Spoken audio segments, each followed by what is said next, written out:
Well, greetings, imagination connoisseurs. Once again, it is I, your Duke of Dope Discourse, your Master of Fun and Wonder, your Viceroy of Verisimilitude, your Archbishop of Banterbury, your Chancellor of Cheerfulness, and as we all know, your existential Mr. Rogers. That's right, Robert Meyer Burnett. Rob casting at you from this, the Robservatory. This is Robservations, episode number 461. Robservations is the show about something brought to you, well, hopefully almost every day, to you imagination connoisseurs, you members of this, the Post-Geek Singularity community. Now, I got to tell you right off the bat. So, this quarantine business, it's beginning to get to me. To be honest, I mean, I've been pretty good about it. You know, I've been chilling. I've been, keeping the spirits up. It's getting harder and harder to find stories about the entertainment business. I mean, every day they're announcing some new deal. Someone got a new deal. Someone's making this. Someone's making that. I don't know when this stuff's ever going to get made, but it's exciting to read. But it's not really news. It's not really news until it's further along because deals are deals, and who knows what's happening. So, it's getting to the point where I'm like, okay, how much more? What more can I'm working on this script. I worked on the Netflix show yesterday. I mean, I am doing work, but I feel I'm really beginning to feel like it's you're on a treadmill, and all the craziness, it's just still going on. But I will keep it all. I'll keep it going. I will keep it going. There's models to build. There's rockets to fly. I mean, I'm getting to the point where I think it's time to start launching model rockets from my backyard. But the problem is I'm right by a major freeway, and I don't want people to go like, holy shit, what is that? And cause crashes. That wouldn't be good. Plus, I'd probably lose the rockets themselves, and I spend too much time building them. So, you never know. But, so if I feel a little off, yesterday people probably noticed I was very, very tired. I could barely keep my eyes open. But that's not the case today. Today, you know why? Because I've got this lovely, they don't sponsor me, but this AHA sparkling water with no sweetener in it. But it's got black cherry and coffee. I don't know who created this, but it's my new favorite thing. Supplanted Diet Coke. It's very good. Anyway, a couple of news stories did break that I want to share with you. The first is in Variety today, and this was published at 7:30 this morning. It's by Brent Lang and Elaine Law. And I didn't actually load it up to the show. I'm just gonna read it to you. I'm gonna read it to you. And I'm gonna read it to you. And it is, will coronavirus create a debt crisis for movie theaters? And I came across this and I'm like, isn't there already a debt crisis for movie theaters? Like a big one? But anyway, I thought I'd share this with you. The clock is ticking for movie theaters. As coronavirus cases rise in the United States, cinemas around the country are finding their plans for reopening in jeopardy, and that's putting a greater strain on a section of the economy that's been hit hard by the public health crisis. For years, movie theater chains such as AMC and Cineworld embarked on mergers and acquisitions spree financed by debt that left them highly leveraged. Their balance sheets became further taxed by efforts to improve their offerings, including tearing out seats to add high-end recliners, all of which came with a hefty price tag. When COVID-19 struck, these theaters are forced to turn off their marquee lights, leaving them with no revenue for months. They furloughed staff, applied for federal assistance, and raised money through debt offerings, but they still have to pay rent and honor lease obligations, which has required them to burn through tens of millions of dollars a month. After initially hoping to open the bulk of their screens in early July, many of the major chains pushed back that launch date to the end of the month. Most of these chains have enough money to get them through this year, but the next year is trickier, says Eric Handler, an analyst with KM Partners. The big question is, how fast does attendance ramp up? They don't want to be forced to raise more cash because every time they do it, it puts a greater burden on their balance sheets. More than anything, they need theaters to reopen, and they need that to happen sooner rather than later. Movie theaters are also dealing with a different scale than the studios that provide the films they screen. It's not easy for them to wait out the shutdown, foregoing potentially hundreds of millions of dollars in ticket sales while box office remains shuttered. The likes of Disney, Warner Brothers, and Universal are small parts in a sprawling entertainment conglomerate. They have other ways of making money during the shutdown and more of a financial cushion to fall back on if audiences take some time to return to cinemas. Studios would love to make some money, but they're not in as much of a rush to get a return on their investment, says Eric Wold, an analyst with B. Riley and Company. You already saw them pushing movies like Minions and Fast and Furious into 2021. If it turns out that consumer behavior changes and people don't go back to the theaters like they once did, studios can adjust. They can make more content for streaming services, which might even yield higher returns.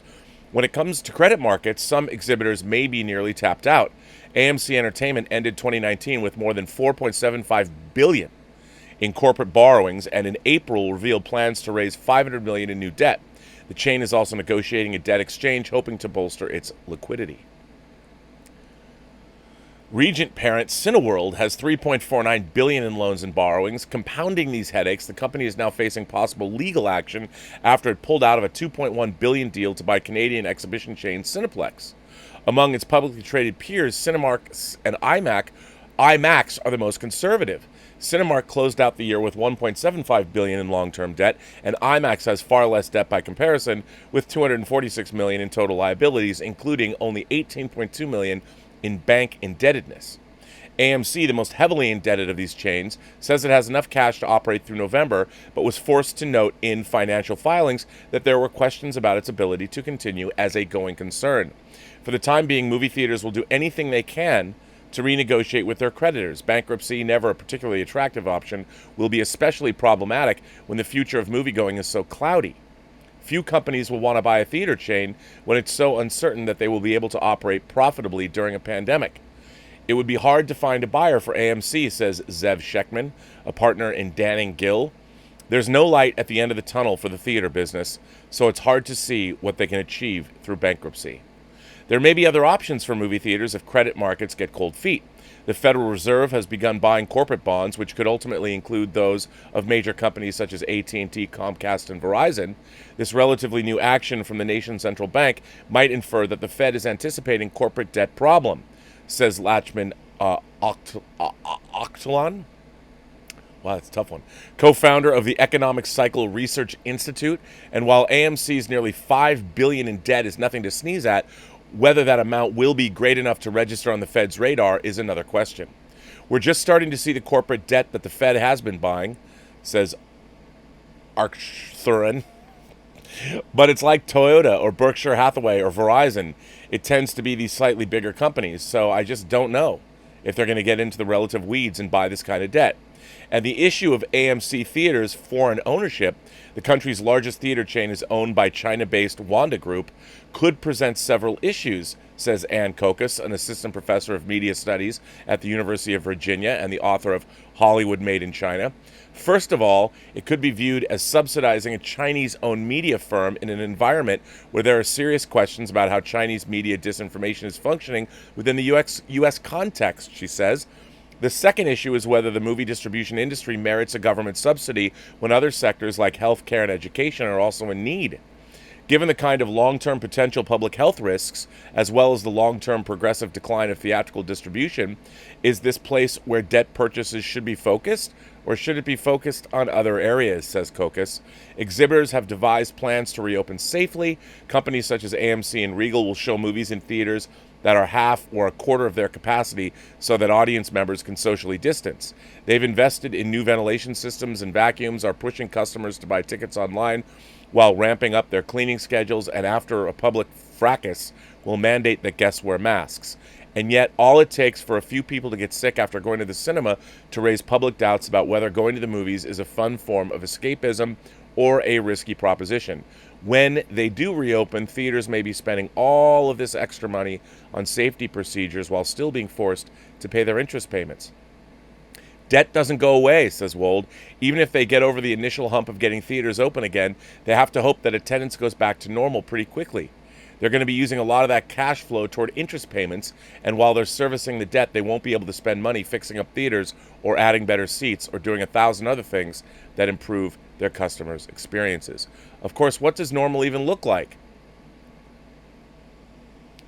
Pretty high confidence that the recession ends this summer, and other economies begin seeing shoots of a recovery, but the number of other variables that the future potentially holds, such as geopolitical strife or investor concerns about overheated valuations, mean that the stock market, and by that measure exhibitors' valuations, won't necessarily march higher right away. Theaters like AMC are trying to get out across this valley, he says. Everything needs to kind of work out. Otherwise, this valley could be quite a bit wider than they can handle.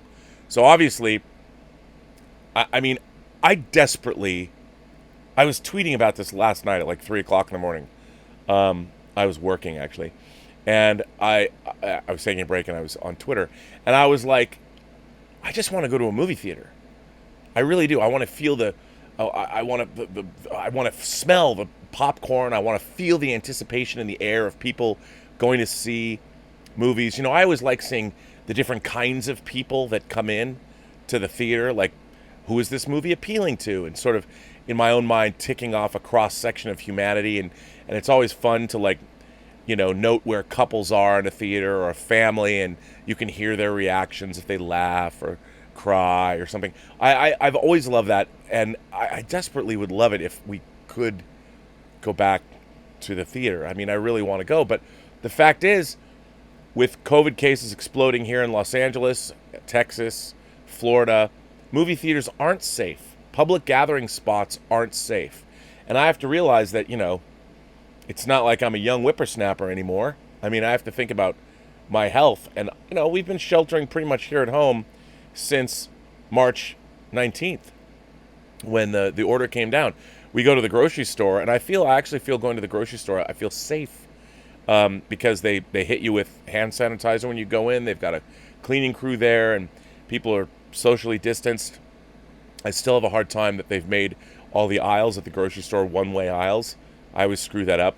I can always tell that people are, you know, looking down their noses at me. But I understand. I always back out when I've gone the wrong way. But I wonder, the thing that I wonder about, I mean, they've still got Mulan, they still have Tenet, they still have other movies. I mean, I desperately want to see Tenet. But the problem is, in order to open those movies, they have to have enough of theaters open and enough people going to the movies to make it worth their while, because otherwise those movies they'll take a huge bath.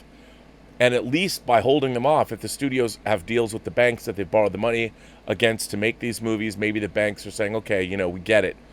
And the studios can ride it out, like this article brought up, the Fast Saga, which is now pushed to April, and hopefully by then movie theaters will be up to snuff. But there's no guarantee of that either. I mean, unfortunately, we in the United States have not done a very good job tamping down this pandemic. Other countries have, or maybe, you know, they'll be opening these movies worldwide, and they've got theaters that they can open, and North America will be not getting movies. I don't know. Now, one of the things I also wanted to talk about, and this is kind of interesting, and I wanted to read that debt article first, is this article. This was in the Hollywood Reporter today, and it was published at 7:06 in the morning by Eric Gardner. Movie theater giants sue New Jersey over unconstitutional COVID-19 closures. AMC and Cinemark and Regal say that if churches are reopening, so must movie houses. That's pretty crazy. For the first time since the COVID-19 pandemic forced businesses to shutter across the nation, the movie theater industry is going to court, claiming constitutional injury. On Monday night, AMC, Cinemark, and Regal were among the exhibition giants to allege that New Jersey Governor Philip Murphy cannot keep theaters closed any longer. By this complaint, plaintiffs challenged defendants' unconstitutional and unlawful distinctions in allowing certain places of public assembly to reopen while requiring movie theaters to remain closed, states a complaint being led by the National Association of Theater Owners, NATO, of New Jersey. COVID-19 represents a serious public health risk, and plaintiffs support fair and reasonable actions by the government to address that risk. However, the government-mandated total closure of movie theaters is neither fair nor reasonable and is instead a violation of plaintiffs' First Amendment rights of freedom of speech and freedom of expression, equal protection under the laws, due process under the law, and is a taking of property without just compensation. The suit is being handled by prominent First Amendment attorneys at Davis Wright Tremaine, a firm that represents many in the media, including the Hollywood Reporter. The full complaint, read here, discusses how New Jersey has now entered stage 2 of its reopening plans, which includes retail stores and indoor shopping malls. The suit speaks to how New Jersey has also allowed places of worship to reopen, but has made no timeline for the commencement of Stage 3 or for the reopening of movie theaters. At the moment, there's been a resurgence of coronavirus cases across the nation, but according to the COVID Tracking Project, New Jersey has been faring better than most states. That said, many public officials in hard-hit places in the Northeast are being extra careful given a sharp rebound of cases in the South and in California upon reopenings there. Defendants have a legal obligation to promulgate orders that treat the like entities in a like manner and not to create arbitrary or irrational distinctions, particularly where First Amendment rights are at stake, states the complaint. Although defendants have issued orders allowing other public assemblies such as religious services and ceremonies to open, they have withheld approval for movie theaters, which are similarly situated, if not less of a risk, from a public health perspective. Representatives of plaintiffs met with representatives of defendants, and the representatives of plaintiffs shared detailed safety protocols that would be implemented for the reopening of movie theaters in the state that plaintiffs are ready, willing, and able to implement. The theater industry asks for an order enjoining New Jersey from enforcing orders that treats movie houses any differently than small businesses. The complaint also seeks a declaration that Governor Murphy's actions constitute a deprivation of just compensation. I mean, that's pretty crazy. You know, movie theaters making a First Amendment lawsuit in the state of New Jersey, pleading their case. Look, I get it, but here's the thing. I don't trust my fellow mankind. I don't trust people. I don't trust people to know when they're sick or not. I see people, you know, more and more people are bitching and moaning and complaining that they're wearing masks outside or not. When I see it, I wear a mask to be courteous to my fellow human beings. You know, Elizabeth and I take the dogs on long walks every night. I wear a mask. I have no problem wearing a mask. Yes, does my face get sweaty like under the mask when I'm walking? Well, of course, that's to be expected. But, you know, we pass by people on the sidewalks with their dogs, and everyone's wearing masks. And I think that I could not justify going into a movie theater and sitting there with a bunch of people breathing, no matter how far away I was. It's not like it's going off, the wind is blowing, you have a cool breeze, and no, you're breathing out moisture into the air. I mean, I as much as I want to go to the movies, I totally get it. I totally understand. But I don't know. I don't know what to do. Like, I don't know how to handle this. I mean, obviously it's not my problem, but I don't know how I feel about it. I know that it's probably not the best thing in the world to go back to movie theaters right now. I can't justify it.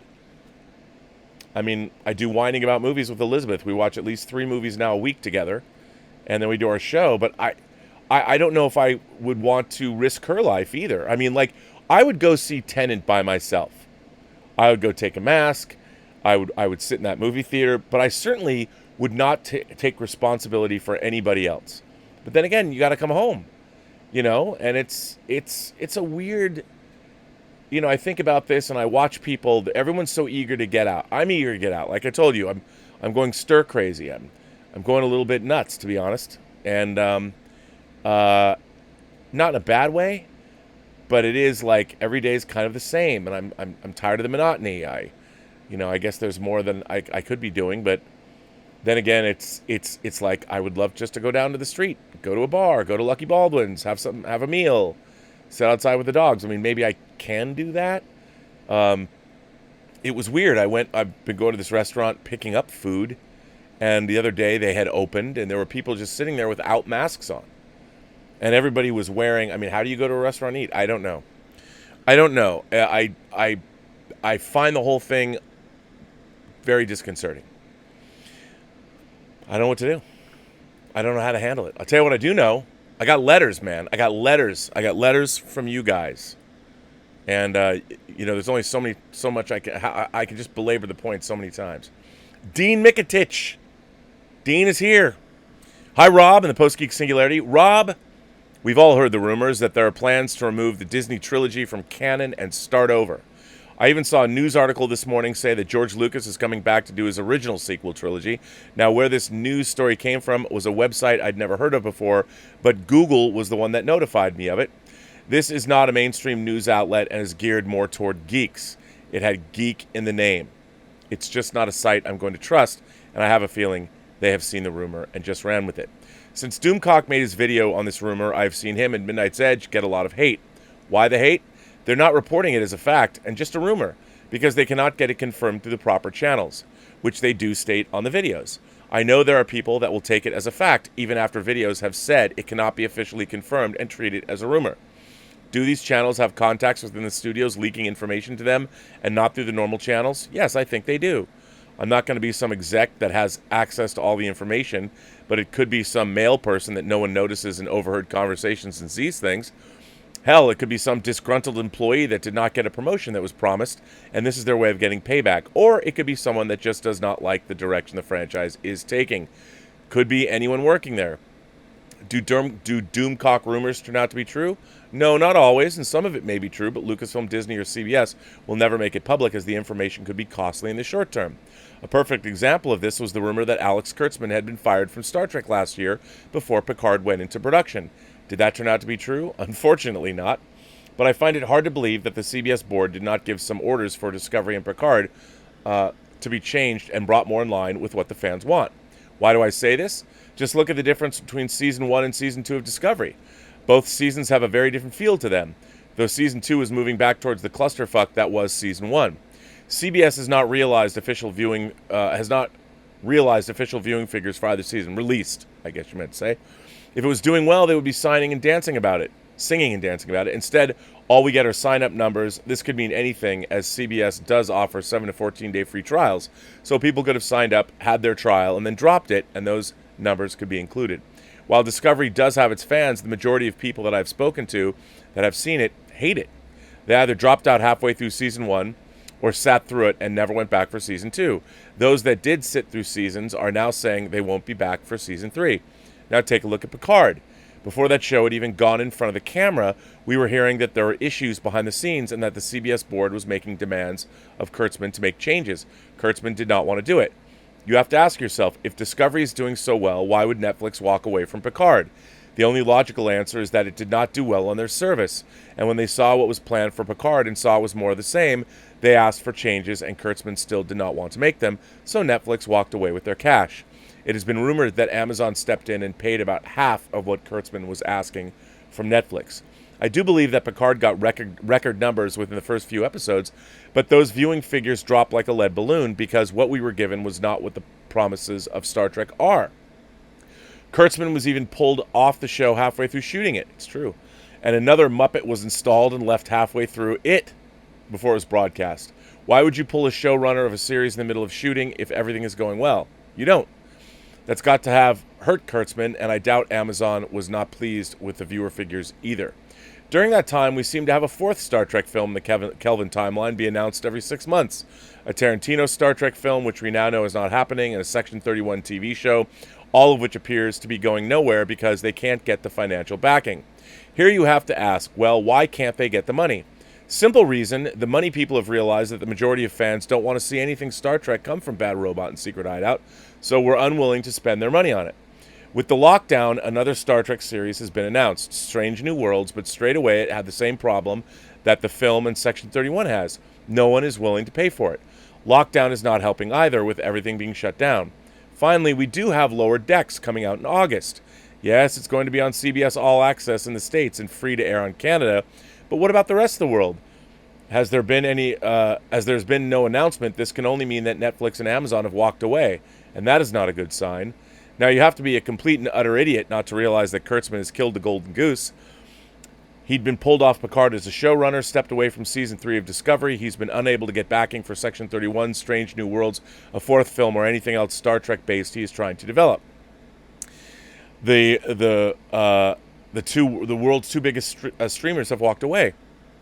That has to be costing CBS big time, and they need to do something about it. He might not have been fired, but I am sure that the powers that be over at CBS has limited his control over Trek and taking action to steer the ship away from the iceberg Kurtzman has been racing towards. So going back to that Star Wars rumor, I do think that there could be some truth to it. Yes, sure, the 3 films have made over $1 billion each, but given the fans are now walking away with their cash, can you really say the next film will make $1 billion? I don't think it will. Rise of Skywalker just managed to cross that $1 billion mark. There are rumors that there are 2 camps inside Lucasfilm, one loyal to the Lucas vision of Star Wars and one loyal to Kennedy's vision, and it is causing issues. Bob Iger has to be aware of these issues, and they need fixing. Why have Favreau and Feige come over from Marvel to sort it out if everything's going smoothly? I can't see Kathleen Kennedy having her contract renewed in 2021, and her replacement will most likely be announced at Star Wars Celebration in 2021. It's the same for Kurtzman as well, if he's not given the boot after Season 3 of Discovery. So, Rob, I know you think the easier of the Disney sequels to win back its fans is not true. I guess rumor. But do you think there's a divide inside Lucas right now over the direction of Star Wars? Do you also think Kurtzman will survive being in charge of Star Trek if Discovery Season 3 is another flop for CBS? Peace and long life. Dean Mikitich. Wow, Dean. Good letter. A lot to unpack there, sir. First of all right, I want to say that I enjoy watching Doomcock's channel, and I do watch Midnight's Edge. I was fans of Midnight's Edge and Andre and Rob and Tom and Mecha Random and all the team over there before I started even doing my show. I like watching their videos. Now, here's the thing. The only thing that I pay attention to in terms of the reality of the business of entertainment is if it appears in the trades. And there's basically 3 places that I go to read information about the movie business: The Hollywood Reporter, Variety, and Deadline. If it doesn't appear in one of those 3 places, I don't believe anything until it does. Period. And the thing is, a lot of people, and I know this because I'm a fan, don't understand how the movie business works. You know, they just don't understand the economics of it. They don't understand the contracts surrounding it. They don't understand the various financial issues. And so when you're talking to fans, a lot of their perception of the entertainment business is based on whether or not they like something. If they like something, nobody cares. But if they're not satisfied with something, and how do I know this? Because I'm a fan, and this is how I feel. You know, when I'm getting Star Trek that's terrible, that's awful, it's plain to see why it is, because it's not rocket science. The people that are making Star Trek now are simply trying to change what Star Trek is to bring it in more along the lines of their own worldview. And I have no problem with that at all. But then why work on Star Trek? Why not create something new? Well, when you get a lucrative IP, the reason you when you're given Star Trek, you hang on to it for one reason.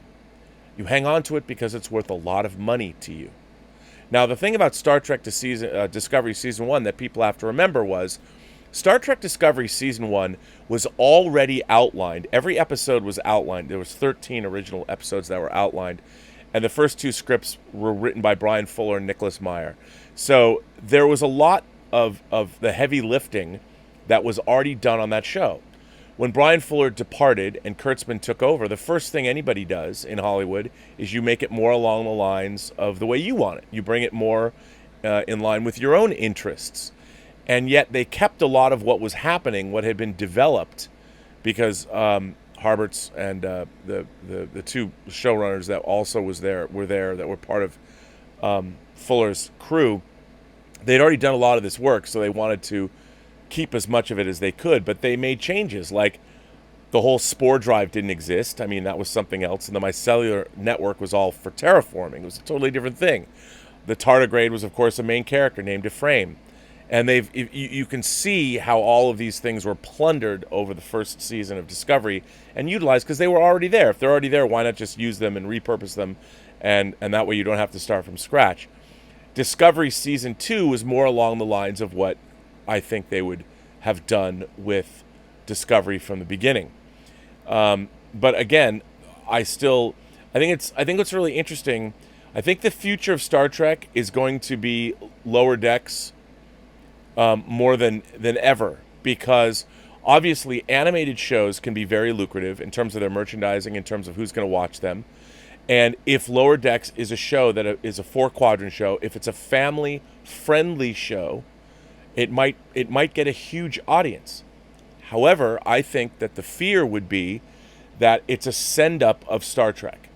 And I think what people want is they want good Star Trek, and they haven't been getting good Star Trek. In my mind, we haven't had good Star Trek since Enterprise went off the air. There's fourth season episodes of Star Trek Enterprise in 2004, 2005 that I thought were fantastic. And since then, people have tried to change Star Trek into something else, and it hasn't really worked. That's not to say people can't enjoy those things, because they can. But if you go back and you watch Star Trek as comfort food, the way you can on most of these streaming services, that's the kind of Star Trek that people want to see. And I think what was so shocking about Picard was just, look, that's not to say that there are people that did like Picard.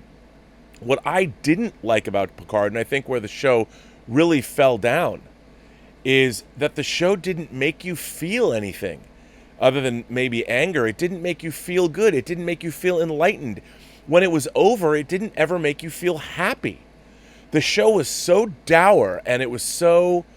there was nothing in it that put a smile on your face. And, Star Trek is something that ultimately, it's not just that it's positive. It's that at the end of the day, it offers a sense of hope, a sense of that humanity will eventually solve its problems, and that we will go places, and we will do things, and we will be worth saving. And Star Trek Picard hit right before this pandemic really hit us hard. And watching that show, if there's ever the exact opposite of a Star Trek show that we would have needed now, Picard would be that show.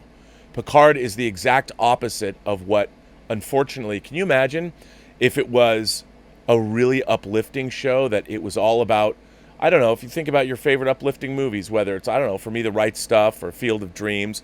Imagine if we got a Star Trek show that had that tone. But instead, they leaned into everything that's wrong with what Star Trek is.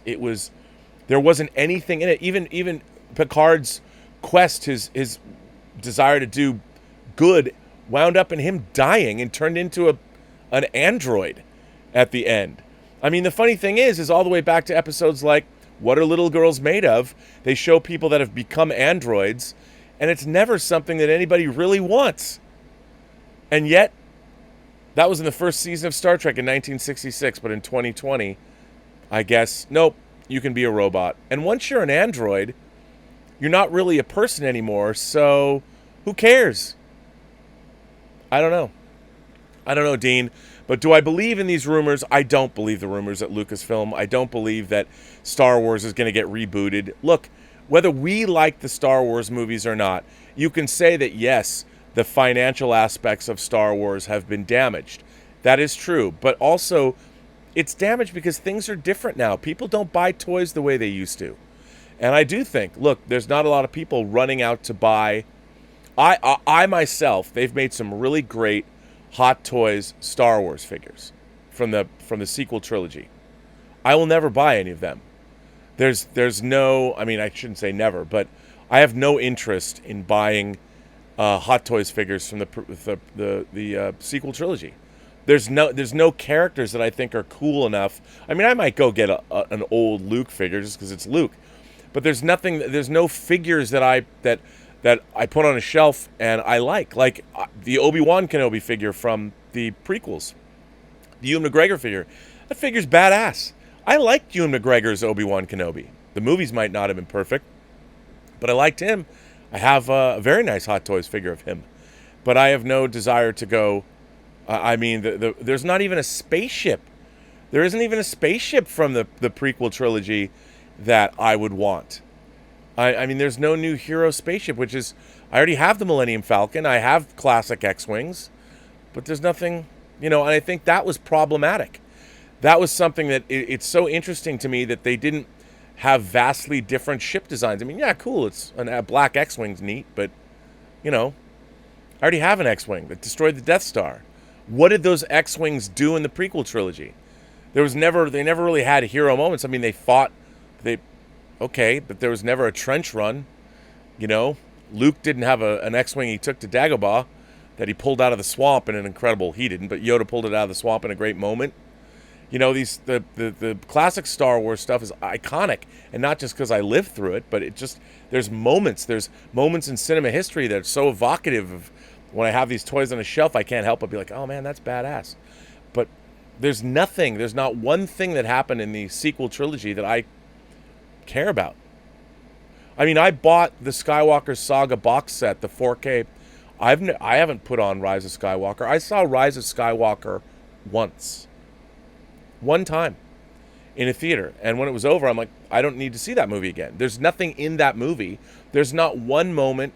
I mean, maybe seeing Harrison Ford, but then it's so silly. There's nothing in that movie for me. But it still made $1 billion. And I don't think they're not going to go pretend those movies didn't happen. That isn't how Hollywood works. That isn't how things happen. But then again, we live in a new world. I just don't believe they would do that. What they're going to do, they've got the High Republic multimedia event happening, and then they're going to go do something else. They're going to make a totally different movie because they see that Star Wars can work. It's got hype. When The Mandalorian comes out, people love it. So it proves that the Star Wars universe is still viable. You just have to get the right creative team in there to do something that people love. Anthony Corrales is here. Anthony says, hello, Rob. There is heavy speculation in the online comic book collectors community that it is almost an inevitability that Nova, the Marv Wolfman creation of the mid-1970s, will debut in the MCU. I'm probably the biggest Nova fan I know, so obviously this news is very exciting for me, and yet I'm still cynical about this news. I would like to get some insight from you considering your heavy background in the entertainment industry. I do believe this character has loads of potential and would be a big hit with the casual viewing audience. Yet I can't help but notice how the current version of Captain Marvel of the MCU is similar to Nova in several key areas. They're both humans or granted their superhero powers by an extraterrestrial entity. From a visual standpoint, the powers that Captain Marvel portrays on screen look very similar to the powers that Nova would display: superhuman strength, the ability to fly through space, energy manipulation. You can even argue about the similarities in their costumes, where they both have blue and yellow, and that they both include helmets. Yes, there are obvious subtleties and differences in regards to their backstories, personalities, and supporting casts, but taking all of that into consideration, is it not too far-fetched to think that Disney execs in the ivory tower of decision-making are too hesitant to maybe greenlight a Nova project because they probably feel they already have Nova on the market available? In other words, is Captain Marvel and Nova in their eyes the same thing on a superficial level, and for that reason alone they'll just say, nah, no thanks, to a Nova standalone movie in the future? Thanks again, Rob. Stay safe, healthy, and live long and prosper. Interesting, Anthony. First of all, let's see. Hang on.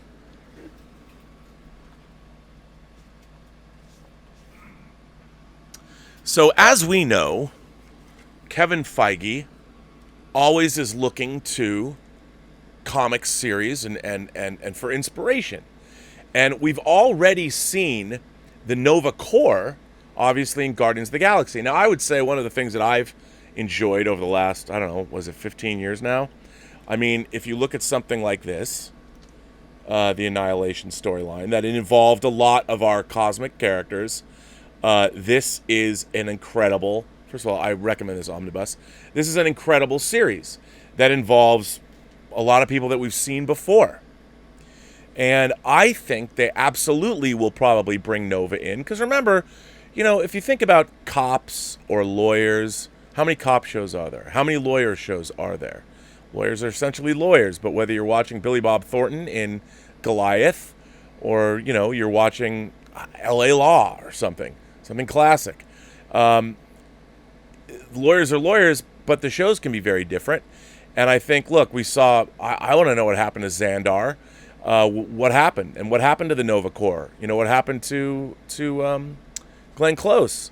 And I think we're going to see that because obviously with the Eternals, we're going to move more into the Celestials. I think the Deviants, obviously, and I think that we're going to be seeing a lot more of the cosmic nature of the universe. I'm sure James Gunn has plans. If Adam Warlock is introduced, I think we're going to see Nova. I think Nova's a great character. I think Nova and Captain Marvel could play off one another very, very well. And I don't think you need to worry about the superficial similarities between those characters. I really don't. I don't think you'll have to do that. And I think, look, if I was Kevin Feige's a Star Trek fan, remember. So I think bringing Nova or more characters like that into the... I mean, think of the possibilities. You know, people talk about the X-Men, but what if they introduced, like, the Shi'ar Empire before that? You've already introduced the Skrulls. I mean, there's all kinds of things that the Marvel Cinematic Universe can do, and I think bringing Nova into it would be great. And I think that you're probably going to see that. I don't know when, but yeah, I think we're going to see a lot more things like that, and I would just assume that that would happen. I like that character a lot, so I'm like you. I hope it's going to happen. Craig Stratton is here. Craig Stratton says, "Hello, Rob. Really short letter today, but I was wondering, since becoming a dog owner yourself, what are some of your favorite movie dogs? And has your opinion on movies about dogs changed since the time before you were a dog owner to now?" That is a great question. You know, I have to say that when I first got my VCR back in when I was 13, one of the movies that came out early on, it was on Media Home Entertainment, was A Boy and His Dog, which is, of course, based on a Harlan Ellison short story called Blood's a Rover. And in that movie, there's a telepathic dog that I love. There's Don Johnson, he has a telepathic dog. And, you know, that was, because you asked the question as I was reading this just now, the first thing that popped into my mind is Blood, the Rover, the dog from A Boy and His Dog. I love that dog. He was very loyal, and I don't remember the actor who voiced him, because they could speak telepathically. But I really liked that dog, you know, because he had personality. So that's what came to my first thing that popped into my mind. And has my opinion on movies about dogs changed since the time before you were a dog owner to now? Yes, I find myself more sensitive, I think, having dogs. I mean, one of the things that has surprised me, especially, I mean, Tallulah's a little nuts, but Gilbert is a very, very smart dog. He's very, very smart, and he's also very empathic and very intuitive. Much smarter than I mean, I've always liked dogs growing up, and I obviously had friends that had dogs, and I've always liked dogs. But I've been very surprised at how smart Gilbert is. And that is surprising. And so knowing just how smart he is, look, I've always said that I think one of the great, we will discover in the future that there's a lot more intelligence on this planet in other species than even we want to admit. I think we live in a state of, we're kidding ourselves about animals. And because Scripture says we have dominance over the animals, I think that we've done ourselves a great disservice. And I think that one day those chickens will come home to roost about how we have not learned to live with the animal kingdom the way we should have. And having a dog that's very empathic and is very smart and literally Gilbert can communicate not just through barks, but his paw. He will literally come up and put his paw on me to convey something. I mean, it's very interesting. So I found myself having dogs. Like, I've always had cats. I always grew up with cats, and I really like cats. But cats they kind of live in their own little world. But dogs are so much a part of your world. They want to be a part of your world. And that just made me, I think, much more sensitive to the portrayal of dogs in movies. And yeah. Let's see. Let's see where we're at here. This next letter is from, if it ever pops up here, Greg Klein. Greg Klein says, "Greetings, Rob. I have been watching your channel for only a little while now. I found it while the stay-at-home order here in Maryland was in place, and I've been following you for the last 4 months. Well, thank you, sir. Welcome aboard. I'm a little behind on your Robservations, so please forgive the lateness of my letter. I'm writing you regarding the most expensive Star Wars figure up for auction article you read a couple of weeks ago. You mentioned how you were disappointed as a kid that your Boba Fett action figure had its rocket launching feature replaced with a stationary glued-in rocket, and it brought back a wave of memories that I just had to share with you in the Post-Geek Singularity. I'm just a few years younger than you. I'll celebrate my 50th birthday on September 12th. Well, happy early birthday. And like you, I remember being an excited kid sending away for my rocket-powered Boba Fett action figure from Kenner.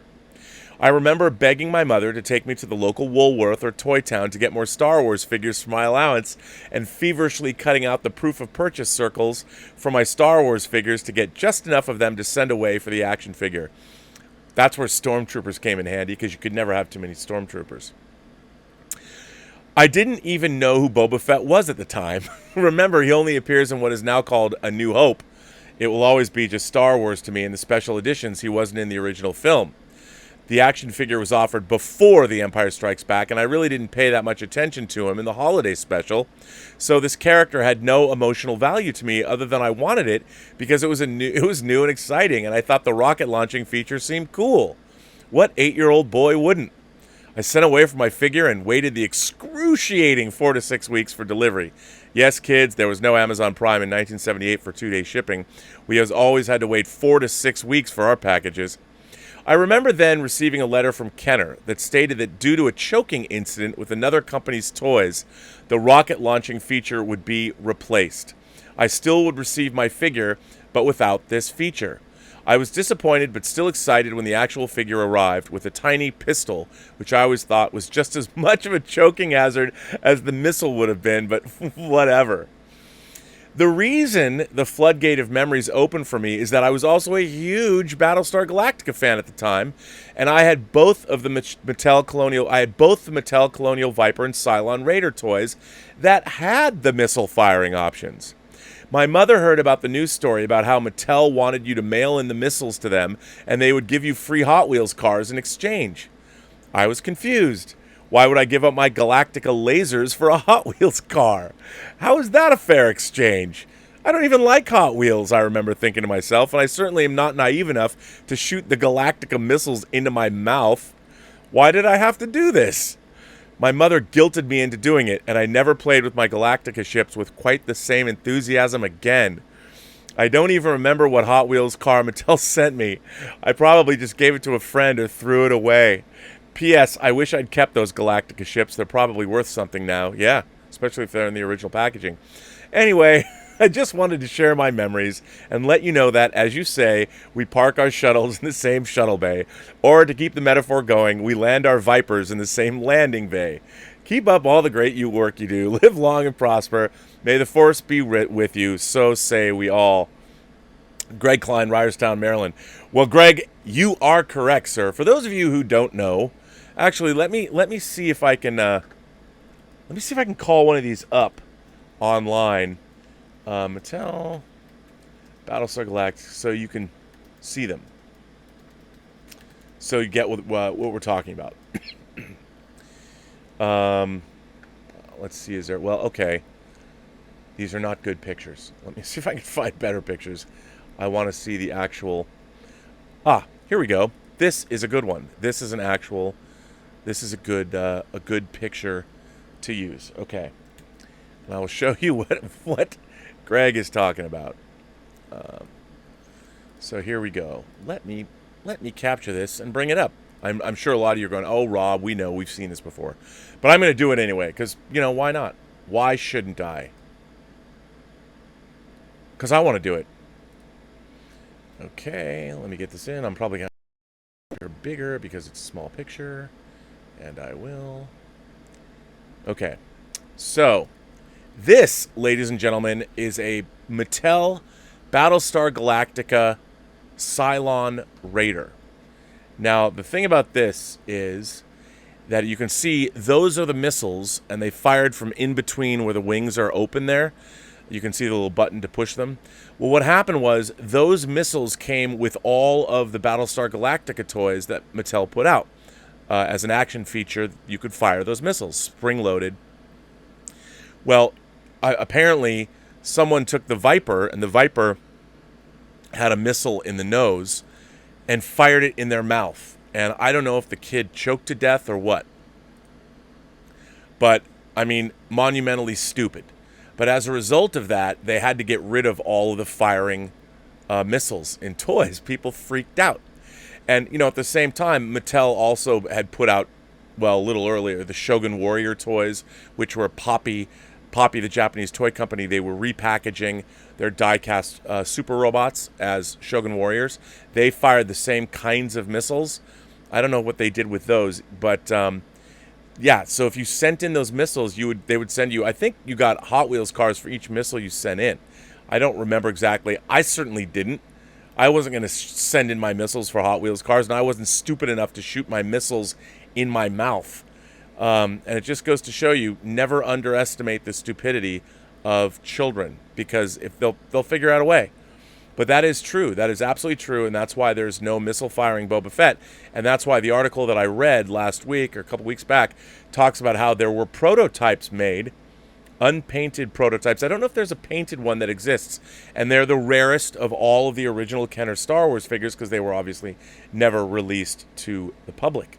So, yeah. So there you go. And indeed, what a bummer, right? But yes, you and I did not send in. It would really. My mom knows better. If my mom ever tried to get me to send in missiles from my spaceship toys, that would be a fight she couldn't win, and that would be a fight. That would be something I would never. I would be stubborn enough that if she grounded me for a month, I would never give up my missiles. I would never. So she would never do this. She probably didn't even know anyway. This one comes from William La Rochelle. Hey, Robert, what is your secret to time management? I don't know if I could do hours of streaming every day. Keeping up with various YouTubers as background for other work seems to kill a lot of hours. It might fall under overstimulation. There are so many things to process that we have no control over. Sometimes there are bright spots. Ghostbusters Afterlife seems to be a course correction. I had no real opinion about the Snyder Cut of Justice League until your episode, reading some of the background and original intent. How ironic that Snyder Cut fans were painted as racist when what Whedon had to admit to appease the 2-hour running time was a lot of diversity. There may be a certain justice in seeing things revert. I may have mentioned re-binging Quantum Leap, having forgotten the freakout I went through the first time I arrived at the episode where Sam is a pregnant woman. I had been assuming I knew the premise of the series, and I was wrong. Deborah Pratt wrote a few episodes that flipped what I thought was happening. I'd assumed that, as Mrs. Pratt says in the narration, Sam stepped into the quantum leap accelerator and vanished. Fine, but I assumed that he physically went to the waiting room and his consciousness went back in time to the body of another person, and that individual, a test pilot literally in the first episode, would inhabit Sam's body in the waiting room. I had assumed the only reason we see Scott Bakula's Sam in his new environment and clothes was because we identify with his soul. Even in the pregnancy episode, a woman touches Sam's stomach and feels movement of a baby that should only happen if the pregnant body was actually there. The spoon-fed exposition here in Season 3 is that everyone is seeing a false projection of the person Sam has replaced. That just seems too cumbersome, especially since video cameras and photos and reflections are showing Sam those projections, and it raises questions about what clothes he's wearing and why they fit. I don't know if the writers were all on the same page. I wish hopelessly to make those episodes go away so I can pretend my original interpretation was right. But I can't go back to the early 90s and interrogate Deborah Pratt or Donald Belisario. I have to reconcile myself that in this fictional premise might have its inconsistencies. I picked up one of the novels and I look forward to whatever continuity travesties might be revealed. I'd say first world problems, but these days, pandemics, despots, police brutality are everyday first world problems. In Star Wars, I do not know if the Veil of the Force or the World Beneath Worlds premise will actually prevent Palpatine from escaping the Endor Death Star and erase the events of the Kennedy trilogy, but it is amusing to think of. The embrace of the idea helps underscore how insulated many of the built-in fan base were by Lucasfilm's expensive trolling and the sidelining of characters we already cared about in favor of characters that never really caught on. At least Disney proper does not have to admit being wrong. They can pin much, if not all, of the bad decisions of content on Kathleen Kennedy. There is the irony that us first-generation Star Wars fans had a youth full of movies that had Kennedy and her husband Frank Marshall's names on them. She didn't want Luke Skywalker to distract, even though he does upstage Rey, and for good or ill, it's more of a subtext of conversation than the new characters. Poe was so important that to The Force Awakens that Oscar Isaac had to ask that the character survive beyond the first act. Finn is a janitor. Rey remains a Mary Sue because there's no way she descended from Palpatine any more than the atomized Death Star would have surviving chunks land somewhere. It is because Kathy said so. If Kennedy and her loyalists are offended by the push for a retcon, it would not be any worse a sting than a significant portion of the fan base endured as they were insulted on Twitter and elsewhere by the director and some of the cast, lumped in with outlier comments on message boards. If they use the world between worlds to correct the Palpatine thing, maybe in the same film they can refer to Luke having used it to rescue Chewbacca from Vector Prime, with no explanation of what that is, just thrown away like the bounty hunter we ran into on Ord Mantell. If there is a book or an audio drama that tells the story, Ord Mantell can be heard on YouTube, that's fine. But even as I put forward an opinion, I remember the time back when IMDb had a comment section, and I had pasted links to the Red Letter Media review of The Phantom Menace, which provoked one user to check my Twitter link and see my photo, and zing me with, "Why is a bald 40-year-old guy arguing about Star Wars and Jar Jar Binks with kids?" When the barometric pressure changes, I can still feel that kick in the balls. And yet, in a Facebook discussion of whether Terminator is dead as a franchise and how to save it, I still compulsively rattled off the following. Opening scene. De-aged Sarah is embracing dead John. Police approach her. She has lost track of time. They take her aside and want to question her. She wants to stay off the grid. She doesn't want to be confined. A lady officer escorts her to the washroom at the beach. Police barely notice a cop car pull out because the driver's in a uniform. Cops knock on the washroom and find the guard officer passed out on a toilet and slap her awake. Sarah has parked the police car and checks the Reese family address. She sees a toddler, Kyle, in from the yard with his father, Jonathan Reese, Michael Biehn, de-aged and maybe with a mustache, pushing him on a swing. She approaches and asks him if he's Jonathan Reese and if the child is Kyle. He is compliant because of the uniform. She says she has written down a recent specific time and nearby place to remember for the future, and she promises to tell him a crazy story about a time travel invention that will come about in his lifetime. He will have to come back and save his grandson. He guesses that Sarah is not a cop. He carries little Kyle back to the house and then invites her in for coffee. This better be good. Years later, senior Sarah has a lead on an early time travel prototype. Biehn, as he looks now, has joined her. He is said to leave Kyle out of the loop. They infiltrate a facility that appears to be run by a technician who looks like Arnie but overweight. She pretends to be a reporter with an appointment. Biehn is doing camera and recording how the prototype time machine should work, setting of a specific time coordinates, keeping in mind the orbit and rotation of the Earth and the need for nudity. Biehn backs off and sets the timings. He also puts down the camera and disrobes. Sarah asks the controller if the dials and settings on the panel would work and how the machine would activate. He boasts how easy it is and notices the camera guy is gone. In the chamber, bare-ass, and Sarah activates the machine. The tech threatens her and calls security. He draws a gun. She says it won't matter now. Biehn has disappeared in a crackle of lightning. The timeline is done. I was never here. Nice not meeting you. Back in 1992, Carl, the T-800, approaches the shelter of the beach pub where young Sarah and John are. Biehn blasts him a few times and puts him down. Sarah and John notice this and run. Sarah does a double take to Biehn. John says something like, "Don't look at the gift horse in the mouth," and tugs her away. Carl and Biehn have a battle. Biehn is killed. Sarah and John run through a 90s parking lot. This transitions to a future parking lot. Sarah and John, Edward Furlong in good health, are running through usual cars, being chased by old Carl. They taser him, and this, of all things, knocks him out enough to remove his CPU and smash it. Anyway, this is how apparently I manage my own time, either venting to clear the mechanism or to rattle something off as a challenge with no stakes. It will be rare that we get what we want, and we don't really get what we need either. As you say, we don't really need movies. My hope is that some of the identity politics and hysteria of buzz terms like the male gaze will be dialed down as Hollywood seeks to survive and please real people instead of post-2014 ideologues on websites I only knew from the Fandom Menace folks mocking them. Maybe movies will be a choose-your-own-adventure kind of thing and we'll order them like pizza. But I would prefer to know something is, well, I've said that the main reason I would like to read the George Lucas outlines for 7, 8, and 9 is to learn what really happened. Did he write really just a few paragraphs, as Kennedy told a Japanese interviewer, or was it elaborate enough that it helped generate the images we see in art books? I don't know. Maybe we fight over these brand name stories because we all want to be vindicated. We all want to be right. But I prefer coming out of something like the first Back to the Future and not worrying about whether the time circuits or the flux capacitor compensates for the rotation of the Earth and its orbit around the Sun. I would give it the benefit of the doubt and assume that until I'm told no. I miss not thinking, gee, Leah Thompson could be playing someone on the Bane side of the family tree, and all they would lose is the McFly call-out. I miss thinking that is as good as a movie gets. Back to the Future, the first Matrix movie, when was the last time you felt knocked out by a movie? It's been a while since one shut me up. William La Rochelle, Toronto. I remember a nauseating. That's what you wrote on the bottom. It disappears. Well, what a great letter. I love this letter. Now, there's a lot of things that you've asked me here. First thing you said, hey, Robert, what is your secret to time management? Well, I mean, I know that I'm going to go on, like, this show takes me about a half an hour to set up every day because I have to make the graphics and I have to make the little animation at the beginning, and I also have to find something to talk about. So usually when I get up in the morning, I have some kind of work, I have to do something. I owe something to somebody. Something is due.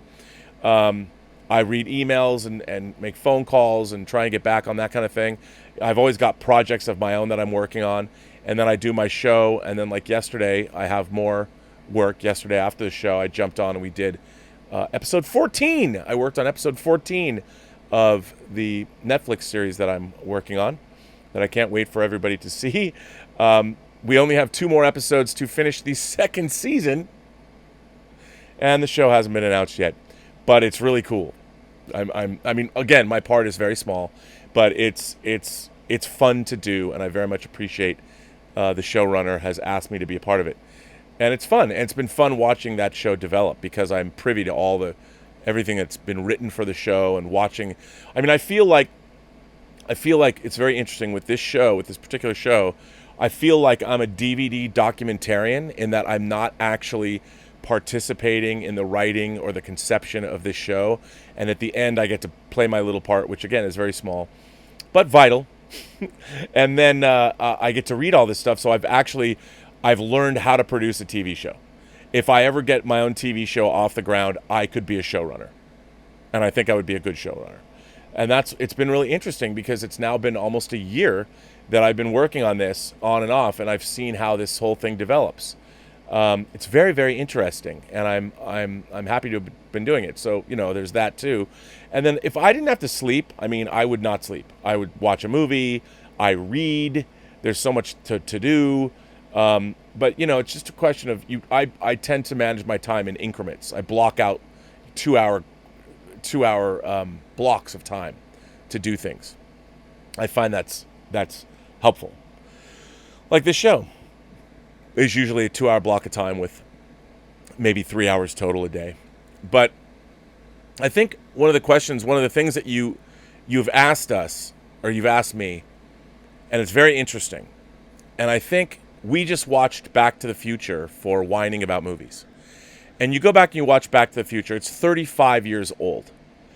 And what's so interesting about Back to the Future is it works so well. And remember, that film could have been a disaster. They replaced Eric Stoltz 5 weeks. Can you imagine? 5 weeks. What a fucking nightmare that must have been. I can't imagine the agony that Robert Zemeckis went through. First of all, knowing that the movie wasn't working. Then going to Steven Spielberg and saying it's not working, we have to make a change. Then going to the studio, and the studio's like, fuck, 5 weeks. You know how much money that is? We got to suck that up. We have to eat it. And then they went back and they got Michael J. Fox, who was their first choice, and then they had to reshoot everything. Then you have to tell poor Eric Stoltz it's not working after 5 weeks, and then everybody else that was on the film.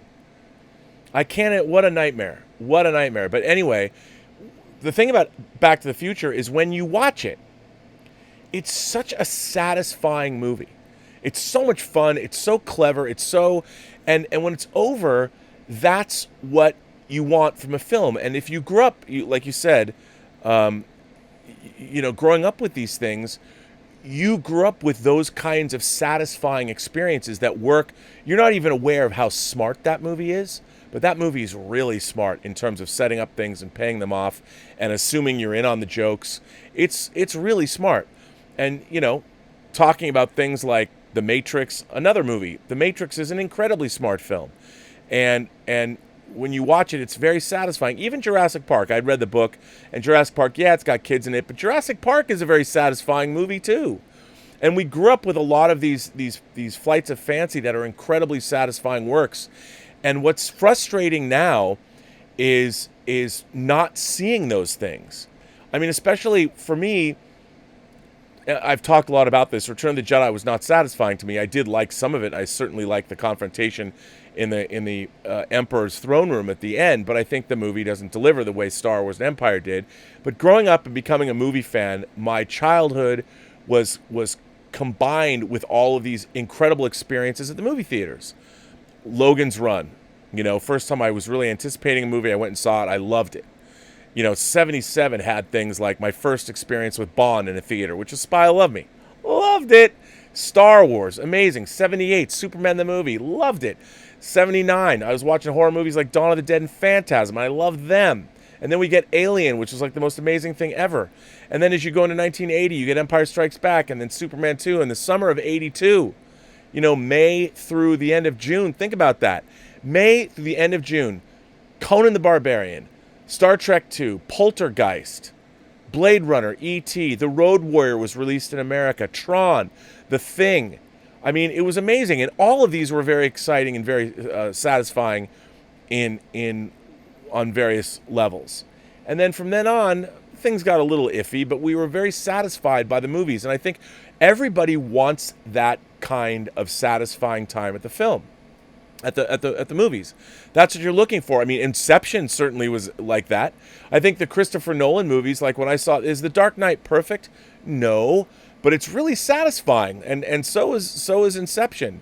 And when you see those movies, you're rooting for those filmmakers because that's why you go to the movies, to have these exciting, fulfilling experiences. It feels like you've gone through something and you were deeply rewarded and enriched. And I used to get that from episodes of Star Trek.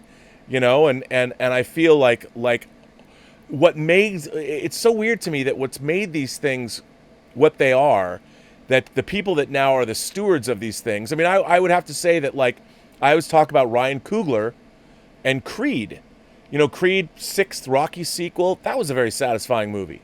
And a lot of the MCU movies have been very, very satisfying to me. Like, as a lifelong comic book reader, I'm overjoyed. A lot of the MCU movies I thought were I love the Captain America trilogy.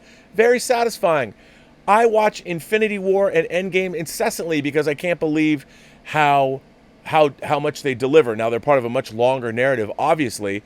But I find Infinity War just the first, from the opening scene on the Asgardian ship when Thanos and the Obsidian Order shows up, that scene all the way down through the first New York when Ebony Maw comes, that's wildly entertaining to me. I have watched that opening, that first 20 minutes of Infinity War. I've watched that 50 times. I just find that, I mean, it's like they're all my hot toys talking to each other. I mean, it's just fucking satisfying. I love it.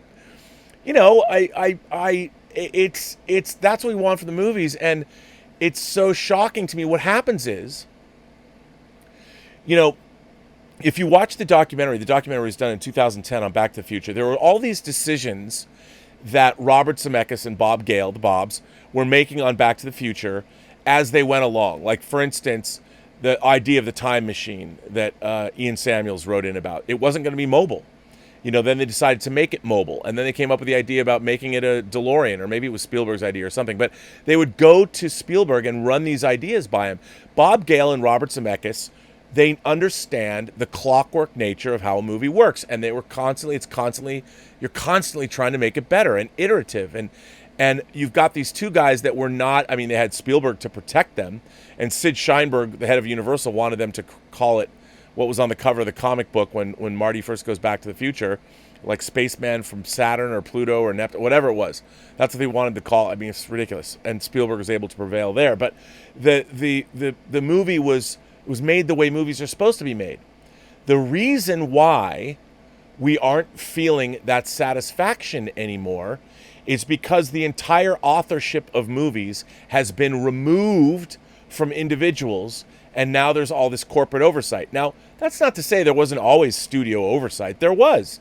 But studios knew enough that when you hired your filmmakers, and you have Steven Spielberg producing, and Bob Zemeckis and Bob Gale, who had already made previous movies before, even though they didn't do very well, they were considered good films. Used Cars, I Want to Hold Your Hand, and then they made Romancing the Stone. So when you've made Romancing the Stone, and you have that credibility, like here's a movie that everybody loved, the studios back off and they allow, okay, what we want these guys or these girls, whoever you're picking, you want these people to go make their movie. You don't want to interfere with them because they know how to make movies, and that's how movies used to get made. Nowadays, when Disney buys Star Wars, Disney decides what they need. See, everybody blames Kathleen Kennedy, but Kathleen Kennedy is juggling two things. She's been, I think, pushed and pulled. She's in the middle, and she's trying to serve her corporate overlords because they need something. You think Kathleen Kennedy, I do not believe for a second, maybe it's true, but I don't think for a second that Kathleen Kennedy would not have wanted to make a movie getting the old gang back together. I think Frank Marshall would have told her, like, babe, honey, we've got to get the old gang together. But it was Disney. They said, look, we're going to make these new Star Wars movies, but our mandate is we need all new characters. Because we're not servicing, we've got to inspire the new generation. Kids go to Disneyland with their parents. We need Star Wars characters that these new kids are going to embrace and love. But the problem is that is not understood. That corporate need is not, the corporations don't understand what fans are and what they want. They understand them from a intellectual perspective, but they don't understand really what fans want. So then we get the gobbledygook of the sequel trilogy. And I don't think, look, Kathleen Kennedy is working for Disney and is trying to do what Disney wants her to do. Now, I've been a fan of Kathleen Kennedy's on the show. She had her first real producer credit on E.T. in the summer of 1982. It's not like she hasn't been around the block. But Kathleen Kennedy is a real producer. She might not be a creative producer, but she's a facilitator. That's what a producer does. And I really think that the problem with a lot of the franchises, whether it's Star Trek, what did Bad Robot think they were going to do? We're going to make a slam bang action franchise out of Star Trek because it's been around for 30 at the time, 45 years, or what was it, 2015 Star Trek? Star Trek 09. So Star Trek 09 came out and it had been 40 years since the original series had gone off the air. So we're going to make it a slam bang action franchise, and without understanding what made Star Trek, and the idea that they're going to try and make it for young people is a mistake. Star Trek was made for everybody. It always was. I loved it when I was 5 years old. And good Star Trek had a universal appeal to it. And the problem is nowadays with marketing and studios, they're like, well, we have to make it appeal to young people like this, which I think sells young people short. You make something good, everybody's going to show up. Back to the Future was a movie for everybody, not just young people, because it was good. But that's what I think. I don't even remember what the main point, what we were talking about here. But, the same thing is true of the Terminator franchise. The first two Terminator movies are really satisfying. They're really satisfying. I thought Terminator 3 had a pretty satisfying ending, but the rest of the movie, it's like, they've not done anything new with the franchise, so you're just watching variations on a theme play out over and over and over and over again.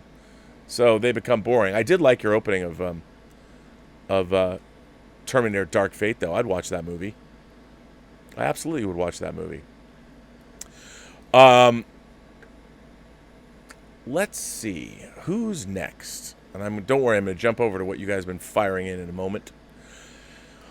Omar94 is here. Omar94 says, "Hi, Rob. I wanted to give you, your moderators, and the viewers 2 movie recommendations, which I like and I think are underappreciated. So here goes. My first recommendation is a 2002 Disney animated movie called Treasure Planet. I like Treasure Planet. It's a science fiction adaptation of Treasure Island and was directed by Ron Clements and John Musker, the directors of Little Mermaid, Aladdin, and Moana, and has a voice cast consisting of Joseph Gordon-Levitt, Emma Thompson, and Martin Short. I really liked Treasure Planet. My second recommendation is a 1948 fantasy musical comedy called One Touch of Venus. The movie stars Robert Walker from Alfred Hitchcock's Strangers on a Train and Ava Gardner from The Barefoot Contessa. The movie also stars Eve Arden, who most people know as the school principal in the movie Grease with John Travolta. Those are my 2 recommendations, Treasure Planet and One Touch of Venus. I have not seen One Touch of Venus, but it sounds good to me, and what a cast. Here is another letter from our former moderator, Terry Flynn. Hi, Rob. Just a follow-up after you kindly read my letter regarding the future of cinema in various countries. Firstly, I think you were right to capture the fact that I wasn't gloating over the death of cinema. Just because I often don't like going doesn't mean I don't value the medium, and I firmly believe it should be there for others. Secondly, I think cinema is merely going into one of its periodic transformations. I think big set pieces like Tenet and Endgame will want to be watched in the cinema by the public. The trick will be getting the theaters to make this possible. Niche pictures will also survive among cinemas that are independent. The casualties will be the mainstream and sequels that arguably shouldn't be leeching off of us anyway. So I think cinema is not dead, but how does it move forward in an age where, according to the best virologists and scientists, we probably won't get a vaccine. We have no lasting ones for the other 6 coronaviruses. I think, though plenty of American viewers will hate this, that the government support for the arts and film will become imperative. Once something can be copied at zero cost, capitalism doesn't work. You can impose copyright, etc., but it's no longer a free market that Adam Smith would recognize.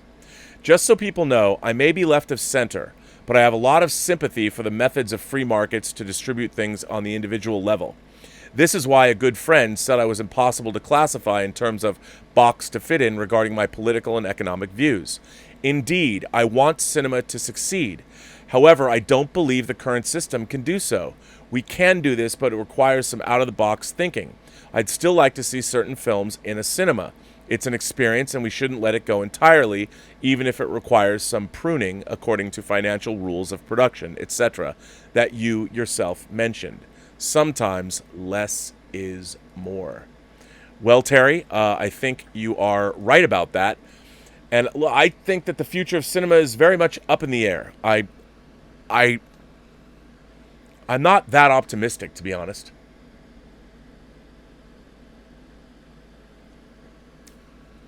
I don't. Yeah, it's a bummer. It's a bummer. I don't know. We'll see. I really hope that we do get. I hope cinema sticks around. I really do, because I love it so much. Let's see. Stubble McShave sends in a tip.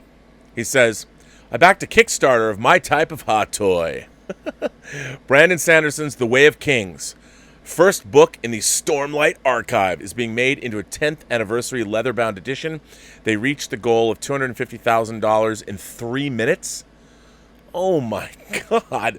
Within 1 hour, it was over $3 million. That's insane. Wow. Well, you did send me one. So, good for him. That's amazing. I love seeing that. I think that's the future. When you develop your audience, you make your product, you sell it to them direct. They help you produce it.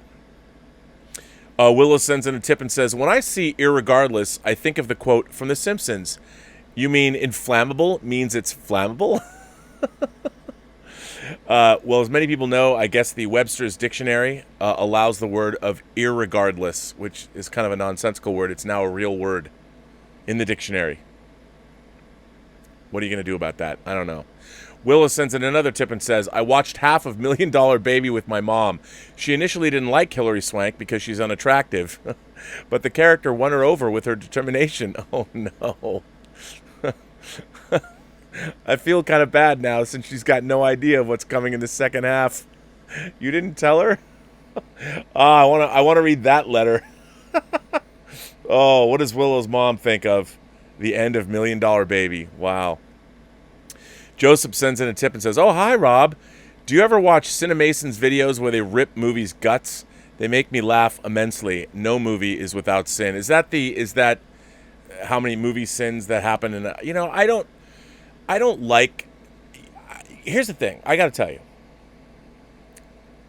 I don't like I never liked Mystery Science Theater 3000. I understand what they were going for, and they're like, look, I get it. You watch like Mitchell, it's funny. But I think a lot of the time, there are movies that aren't so good, but I still take joy out of them. And I feel that making fun of somebody, making fun of a movie like that, it's like low-hanging fruit, you know? I know people love that stuff, but it never sat well with me. And so the same thing, I mean, all the problems with such and such in 5 minutes or whatever, I hate that shit. I hate it. I mean, I know why people watch it. It's you know what it is? It's like them putting themselves above the filmmakers and above the work that was done. I'd rather discuss what the work is, and if it has shortcomings, discuss what those shortcomings are within the context of the work, or compare and contrast, I think. Yeah. Paula is here, but some of them are funny. Paula is here. I hope that's our Paula. I noticed that Paula has been gone. Paula sends in a tip and says, New Jersey is on the same timeline as New York. The only reason the movie theaters want to sue here is because our theaters are in the malls, which are now open. Oh. However, all stores are not open. All indoor dining has been suspended indefinitely. From what is happening in other states, it appears that we can shop safely with a mask on, but activities where people stay inside in closed spaces for prolonged periods of time, i.e. restaurants and bars, there seems to be an increase in the spread of the virus. Paula, that makes perfect sense to me. I think you're absolutely right about that, because, when you're shopping in a store, you're not sitting in one place, but, you're at a restaurant. When I was at El Portal, which is a Mexican restaurant we go to here in Pasadena, when you're sitting around, you're just breathing, you're sitting in a cloud of, if people are infected, of virus. You're breathing in. I mean, it's going up into the air and it's traveling around, and that's why that's the same reason I'm not keen necessarily on going into a movie theater unless I was wearing a scuba suit and maybe a rebreather or something. But yeah, that's interesting. Interesting. Thanks for writing in. Glad to see you back. Jason Whitcomb is here and sends in a tip. Happy Tuesday, Rob. What are your thoughts on digital cinematography versus film? Do you think the medium is now equal to film? I know Tarantino prefers film, but would you say that digital cameras have not caught up or surpassed old Technicolor? Ooh, you know what? I'm a futurist, and I'm a technologist, and I am as much as I love photochemical, I do. But, I think digital, as long as we can still use film, I think films all should be stored on celluloid. You make black and white color separations that you can store. So celluloid is a great method to do that. You can't, digitally, half of our digital films will probably disintegrate in terms of what are you going to do in 10 years? How are you going to play these files? We're always upgrading our technology. But I love cinema, but I come from the David Fincher, James Cameron, Robert Rodriguez school of all of this great digital technology has just helped us make movies. I think while film is great, I think film is cumbersome, and while I think great movies are great to watch, now every single time I've gone to see a film print of an older movie, I've been disappointed. I would much rather see in an IMAX theater or at the Cinerama Dome or wherever it is I'm going to see a revival, the Egyptian Theater here, the Arrow in Santa Monica, wherever I'm going, I'd much rather see a really well done DCP, because the limitations of while film looks great when you're making it, it's the distribution end of film that I think lets everybody down. We don't have, if we had the great union projectionists of yore, I'd be like, okay, but I'm a huge fan of digital, and the cameras that are being made today are amazing. They're amazing. Now, that's not to take away from what people had in the past. I mean, I still get blown away watching something like Lawrence of Arabia, but I think digital cameras are right there. I mean, they might not be exactly there yet, but they're pretty damn close. And the advantages they have, and the way you can digitally manipulate an image, it's pretty great. I'm in no rush. If I ever get to make a movie again, oh no, I should say when I get to make a movie, when I get to direct a movie, I will be shooting it digitally. Murray Reich sends in a tip and says, I don't see big theaters opening up again soon because the cases just keep going up in high spike areas, and NYC is not taking any chances, especially as they were once the epicenter of the virus in the country. They've postponed reopening indoor dining indefinitely. Yeah, because, I mean, let's face it, this coronavirus is not going anywhere. It's here to stay. And the fact is, people are running around, they don't know, they can be asymptomatic and they're spreading it. They don't know. How do you, the same's true of film productions. How are you going to, unless you're quarantined for 2 weeks like New Zealand or something, and they can really limit who comes to that island, both islands, they can limit the people, then you know that you can open up the film business. But, I mean, come on. Mark Evans asks, hey Rob, have you seen the stuff on Dave Cullen's other channel? I considered his reviews fair, but the stuff on his other channel regarding COVID is, I mean, way out there, doesn't exist, conspiracy stuff. Hard to believe it's the same person. Yeah, I've watched, I'm a big fan of Dave Cullen's reviews. I watched one of his things on COVID. While I found some of the ideas compelling, I didn't agree with much of it. But I do like Dave's reviews very much, and I continue to enjoy them. Picard Sucks sends in a super chat and says, Rob, the only thing we have to fear is fear itself. Please look at studies regarding the death rate. It's very low, and the media are fearmongers. Well, here's the thing. It's not necessarily the death rate that's a problem. It's getting COVID, surviving it. It's a nasty, nasty disease. And it's not as simple as people make it out. Look, most people aren't going to get it. It's true. You're not going to have to deal with it. But if you do get it, it's a really damaging disease to your entire insides. It's terrible. You know, your entire circulatory system is at risk. I mean, it is not fun to get that disease. And while the death rate is indeed low, the people that are surviving it, it's a nasty bit of work. I don't want that. And there's going to be people that have certain problems for years to come because of COVID. And, yeah, I mean, again, look, everyone is trying to absolve our government of responsibility. The federal government, led by Donald Trump, was calling this disease a hoax, was not doing.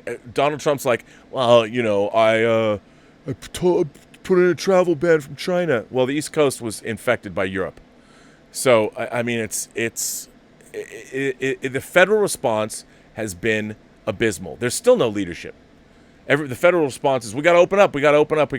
But, you know, just all you have to do is look at the rest of the world. How did the rest of the world deal with this? How do we deal with this? Period. And, yes, but the death rate's low. I just don't want to get that disease. Stubble McShave said, the sequel trilogy will never be canceled as long as Disney owns Lucasfilm. Even if they're disappointed, they would never admit defeat in that way. The only way would be if Disney sold Star Wars, and they did like DC is rumored to do with the Burton Schumacher Batman. But the thing is, there's no reason for them, other than the fact that the fans don't like it. The people that in the movie pundit space hate those movies.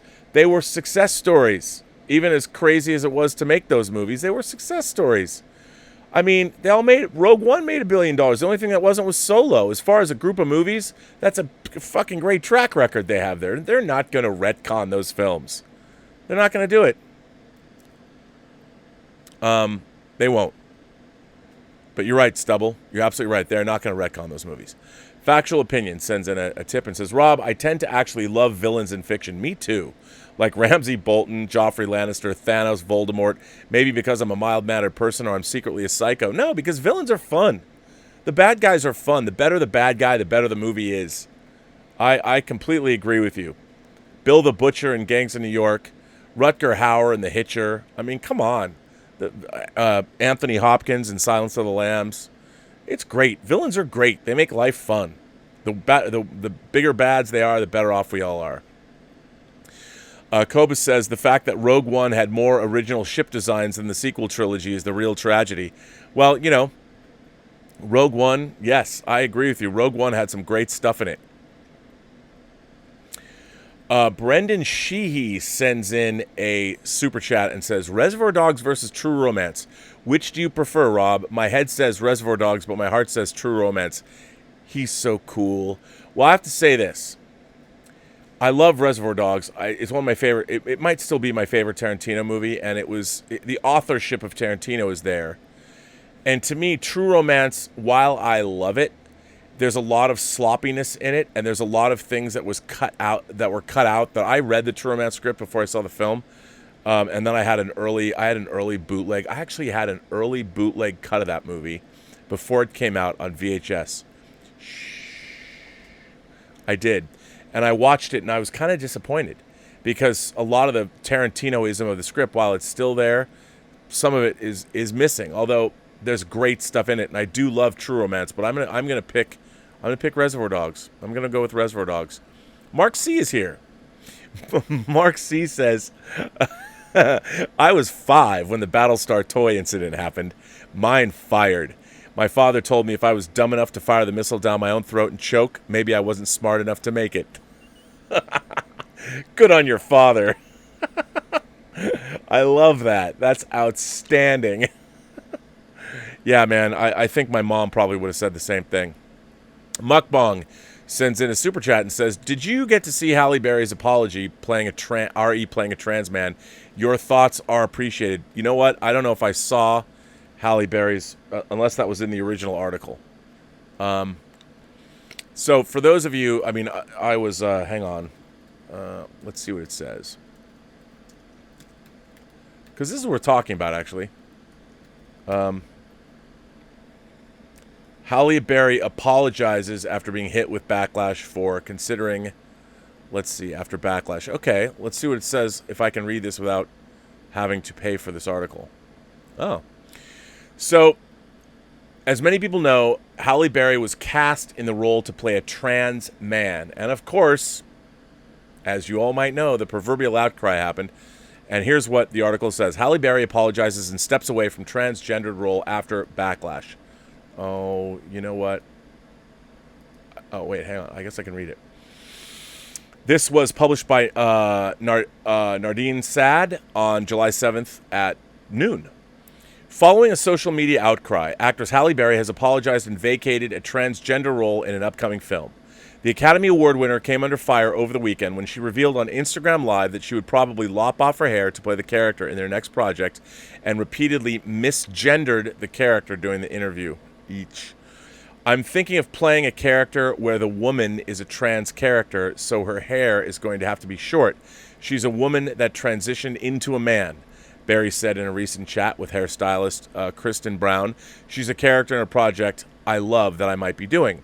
It's really important to me to tell stories, and that's a woman. That's a female story, Berry added. She transitions to a man, but I want to understand the why and the how of that. Berry and Brown were really excited about the project, but social media was not. That's putting it mildly. Following an outpouring of criticism, the Monsters Ball star issued an apology Monday and committed herself to being a better ally. Halle Berry says, over the weekend, I had the opportunity to discuss my consideration of an upcoming role as a transgender man, and I'd like to apologize for those remarks. As a cisgender woman, I now understand that I should not have considered this role, and that the transgender community should undeniably have the opportunity to tell their own stories. I am grateful for the guidance and critical conversation over the past 2 days, and I will continue to listen, educate, and learn from this mistake. I vow to be an ally in using my voice to promote better representation on screen, both in front of and behind the camera. The LGBTQ plus advocacy group GLAAD applauded the actress's decision and steered her toward the recent documentary Disclosure. By the way, I hear Disclosure is great, and everybody's telling me it's great, which examines Hollywood's treatment of transgender characters and actors. We are pleased that Halle Berry listened to the concerns of the transgender people and learned from them. Other powerful people should do the same. A good place to start is by watching to learn about trans representation in media, the group tweeted Monday in response to her apology. Brown, a self-identified queer woman of color, also issued her own apology on Instagram following the interview. What started off as a conversation around hair and our identities as black women, I then asked a creative question, the textured hair specialist wrote Tuesday. The answer to said question spiraled into a major teachable moment for myself and for all involved. I realized the error in me saying that I speak for the entire LGBTQIA community. I apologize for the overstatement, and it will be sure to stay in my lane, and I will be sure to stay in my lane by not speaking for others. And then she goes on, and Hollywood has a long history of giving white straight actors the roles of LGBTQ individuals, many of whom have gone on to win Oscars or earn nominations for their portrayals. Julie Andrews and Victor Victoria, Eddie Redmayne and The Danish Girl, Heath Ledger and Jake Gyllenhaal, Brokeback Mountain, Hilary Swank, Boys Don't Cry, and Sean Penn, and Felicity Huffman. Barry is the latest star to step away from a role to promote inclusion and diversity. The global outcry following George Floyd's death at the hands of Minneapolis police this year has prompted a concerted effort to promote Black Lives Matter and livelihoods, while actors Kristen Bell and Jenny Slate, Alison Brie, and Mike Henry have also stepped down from their animated roles to make way for more racially appropriate casting of their characters on Central Park, Big Mouth, BoJack Horseman, and Family Guy, respectively. The Simpsons announced late last month that it would also recast its black characters with black actors. So, mukbang. My thoughts, I was going back and forth last night on Twitter and this morning. Here, see, I see this from a different perspective. Here's how I feel about it. When you're making a movie, the first thing anybody asks you is who is in it. And the reason they ask you who's in it, because there is a perception, rightly or wrongly, that you need to have actors that people want to turn out to come see. And I tend to agree with that. And if you're casting, it doesn't matter what the movie's about. It could be about anything. People, if you want to tell a story about, pick a subject, you need to have an actor that's recognizable, that will be a draw. And also, more importantly, that somebody will give you money to make the movie. And it's like, so now, and that is just the reality of the movie business. I mean, I went back and forth with people on Twitter today, and people were like, well, what about, there should be activism and we should have more consideration. But the problem is, it ain't show friends, it's show business. It's not show activism, it's show business. And I think what is sad is I go back and I think about, say, and this comes up a lot, the movie Philadelphia, Denzel Washington and Tom Hanks. And it's based on a true story, and Tom Hanks basically plays a lawyer who is gay, and he gets AIDS, and he dies. Now, I think Philadelphia, Bruce Springsteen sang the title track, I think that movie had a profound impact on culture when it came out. It certainly dominated the cultural conversation for a long time. And I think having a guy like Tom Hanks, now forget whether he's gay or straight, he's an actor. He's an actor. The question is there authenticity in his performance? I mean, Tom Hanks isn't a lawyer, so he's also playing a lawyer. The lawyer also happens to be gay and also has AIDS, so is his performance as a lawyer who's gay and has AIDS, is that convincing? An actor's job is to portray people they're not. That's what they do.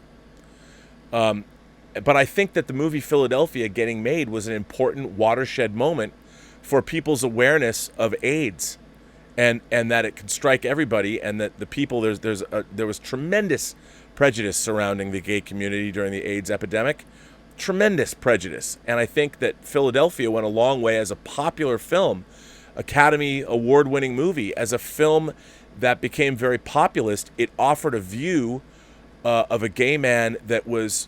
It was the kind of a character that many people had never seen before.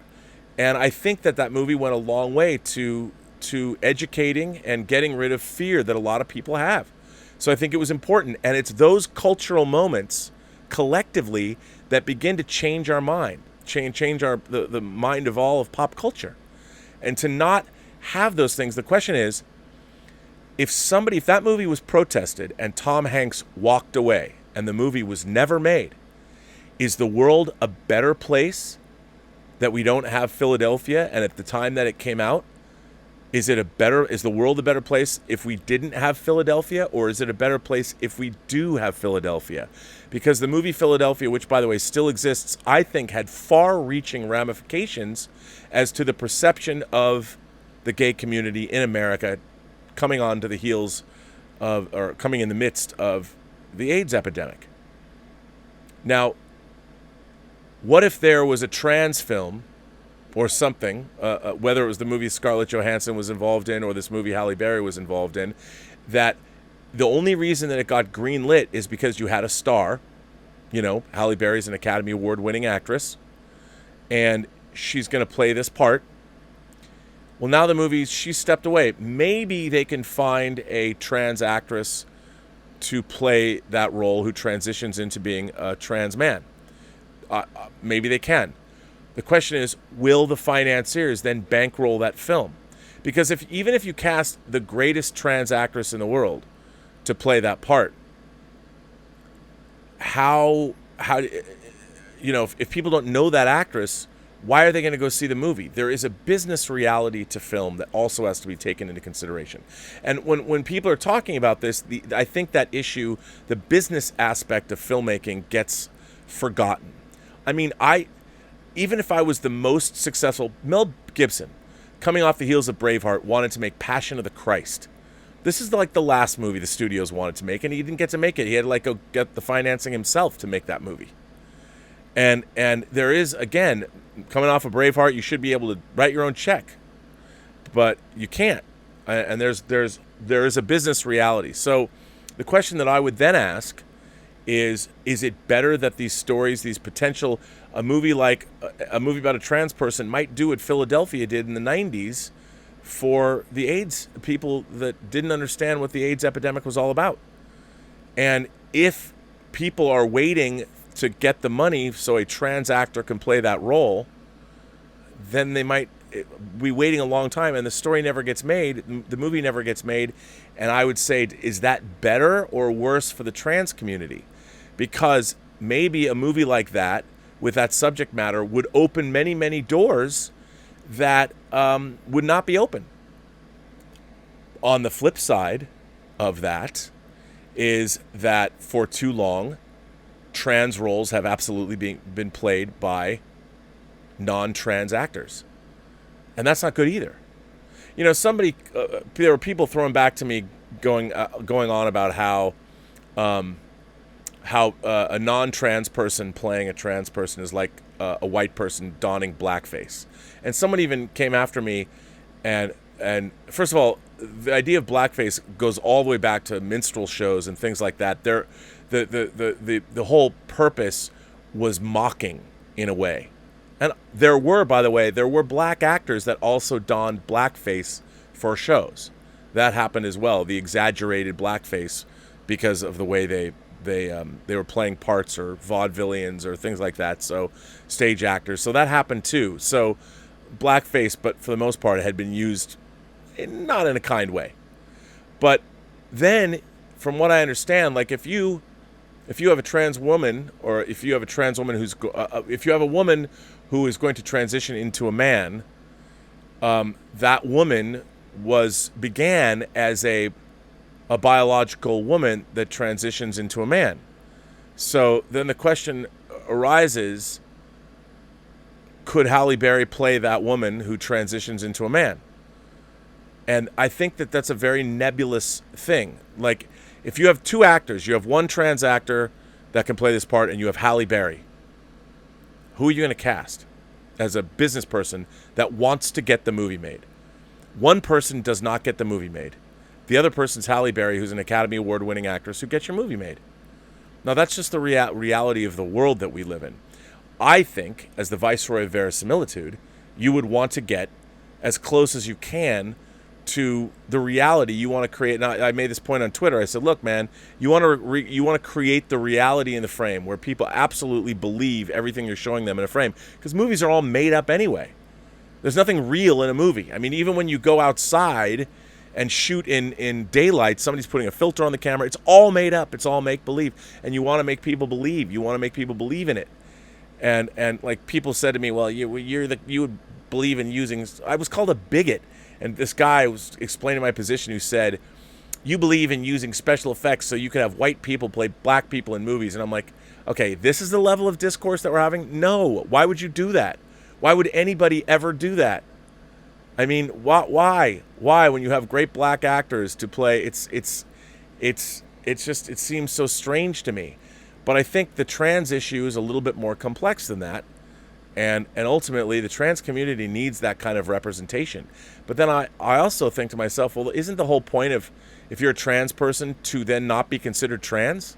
So if you're a woman that transitions into a man, don't we all want that person to be just considered a man? And if they can just be considered a man and they go up for an acting job, shouldn't the actor just be considered a man along with every other actor? I mean, it's a very slippery. I don't get it. So I'm always going to fall back on who's the person that's going to get the movie made, you know?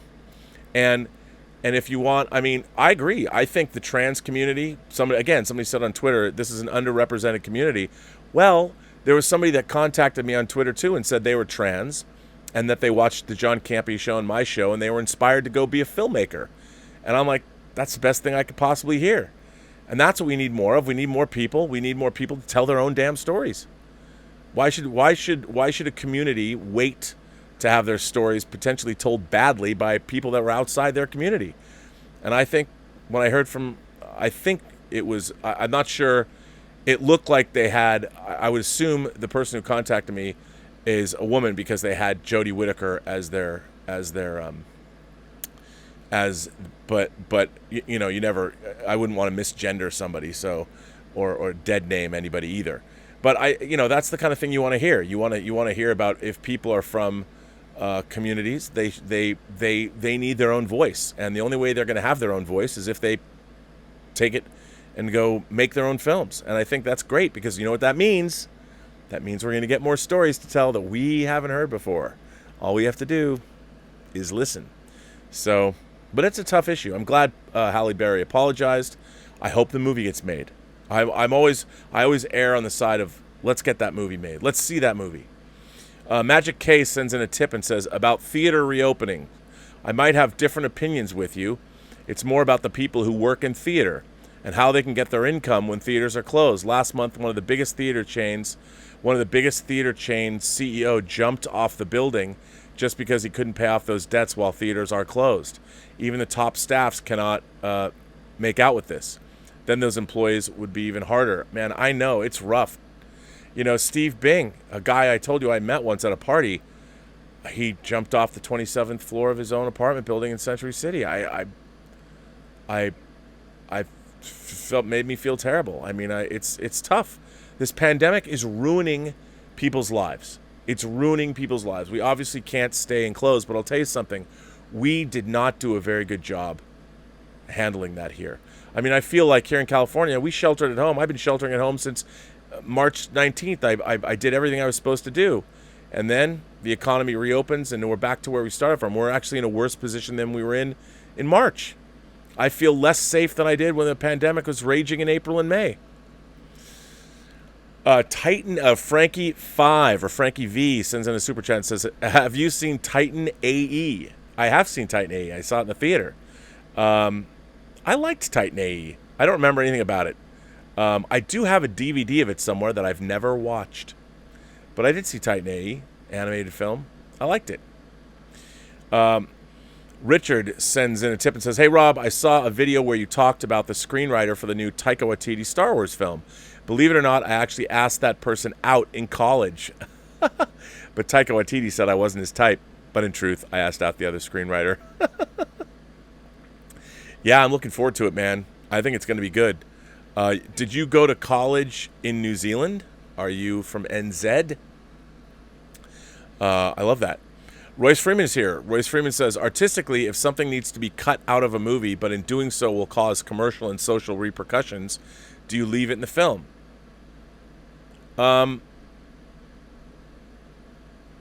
I don't know.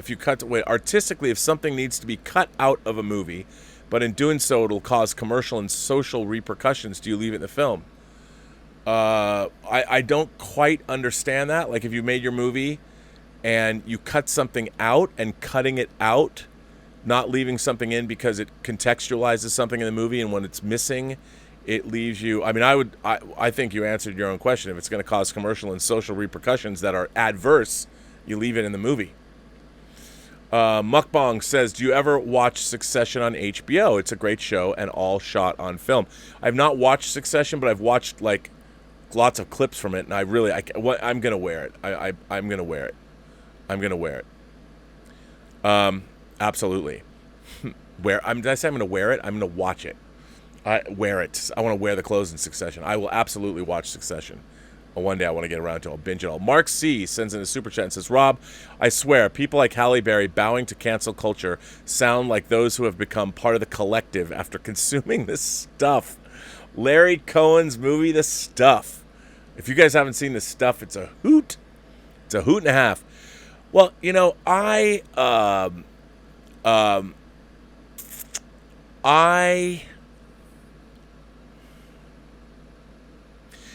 Here's what I don't understand.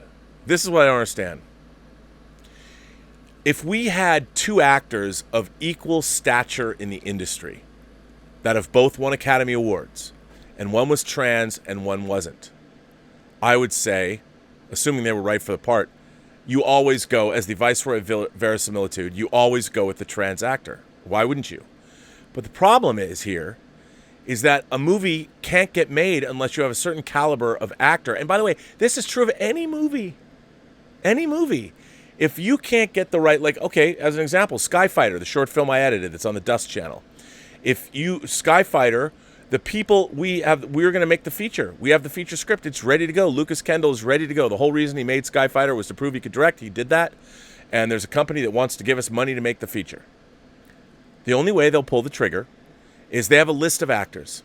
And that list of actors has been calculated the world over that these actors at this budget level will all of their movies show a certain return. So you have to go out and get one of these actors. Let's say there's 10. I don't know exactly how many, but there's 10 actors on that list. No other actors will do. Nobody's thinking, well, you know, we have to hire a trans actor for this role. No, they're like, you have to get one of these one of these actors. There's no trans roles in the film, although there could be. I think actually, in a way, Skyfighter could be a perfect movie where you actually did have a trans actor playing a trans role, because it wouldn't matter. You could still make it work, and I think it would actually add an interesting level to the film if you did that. So, but you still have to get one of those 10 actors. We've been trying. They keep turning us down, or no, they're busy. So the movie doesn't get made. We need one of these actors that a finance company says, and this is true of every single movie that gets made. Every single movie, you got to get. If you get an actor, you can make the movie. But it's not. It's not like Hollywood is. It's not like trans parts are being taken by equal people of equal stature, because they're not. Like every single other movie that gets made, you have to have an actor that the financiers, whether it's a studio, whether it's independent financing, and independent, whoever it is, the independent financiers in the studio have to say, we need this person in this movie to greenlight this movie at this budget level. Period. And it's not somebody keeps bringing up, well, what about affirmative action? It doesn't matter. There's no such thing as affirmative action when you're casting a movie. You know? Now that doesn't mean you can't make certain films. Sure, but you still are going to have actors that people who are going to spend the money to make these movies will buy off on. That's the only way that the movies will get made. That's been true of Hollywood for a very long time. It's certainly been true since I've been alive. So how do you deal with that? Phage Live says, I love Titan AE. I love the fact that there's a planet known as Bob. It saddens me I never saw it in theater. I vaguely remember that. Richard Tips, he says, no, I was talking about Christy Wilson Cairns. I'm from Glasgow. Oh, right. Okay, there you go. How come she said no, man? But you know what? You gave it a shot. And now you can say for the rest of your life that if Taika Waititi is going to be doing the Star Wars movie, you can say you once asked the writer of it out. That's a good story. Royce Freeman says, I was referring to if the characters in the film are played by diverse casts and those scenes interfere with the flow the story needs. Well, I mean, look, I think everything ultimately, only you can know. It has to serve the story. If it works, if Things come and go in movies all the time. You take things out, you put them back in. What you want to do is you want to make what is best for the movie. That's how you have to decide what's best for the film. Nothing else should matter except what's best for the film. Well, everybody, I am going to call this one. I'm going to bring an end to Robservations episode number 461. What an interesting show today. I want to thank you all for the great letters you sent in and the great support of the channel you give me through tips and chats. And if you want to send me a letter, please do so. And send me a letter on any subject you want. The letter writers, you guys, you set the tone pretty high. You guys, girls, gentle people, however you identify, everybody is welcome here. As long as I only have one rule, that the people that are here just recognize everybody else's right to be here, and let's keep the discourse elevated. And I appreciate that through these letters you do that, and it's fantastic. You can go to the website, the Burnettwork.net website, and I keep forgetting to play BL Alley's video. BL Alley sent me another video that I mean to play, and I keep forgetting to do it. I have to download and process it. I'll do that right after the show so I don't forget it tomorrow, BL. But I want to thank you all for the support. I want to thank my moderating staff. I want to thank Mike Bodden. I want to thank Greg Smith. I want to thank the Richard. I want to thank Jordy Lyons. I want to thank Haynock.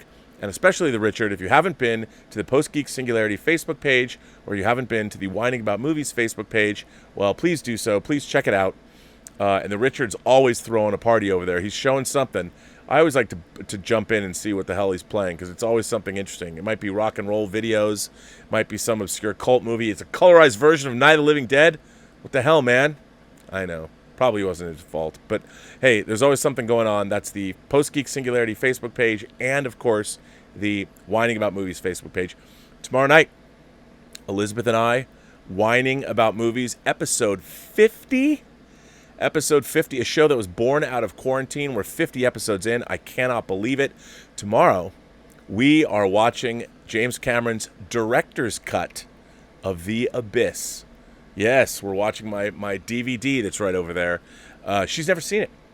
She's never seen The Abyss, has no idea what it's about. And we will be watching The Abyss. So join us tomorrow for Whining About Movies, episode 50. Should be a blast. Well, ladies and gentlemen, that does, in fact, gentle beings, kind people from across the 28 known galaxies, Robservations 261 is at an end. And remember, as you all remember, if I can switch the camera angle, remember, every person you meet has a story to tell that you have yet to hear. All you have to do is listen. And with that, I bid you all a fond farewell. I will be back tomorrow with episode number 462 of Robservations, the show about something. Thanks for being here, and have a better day.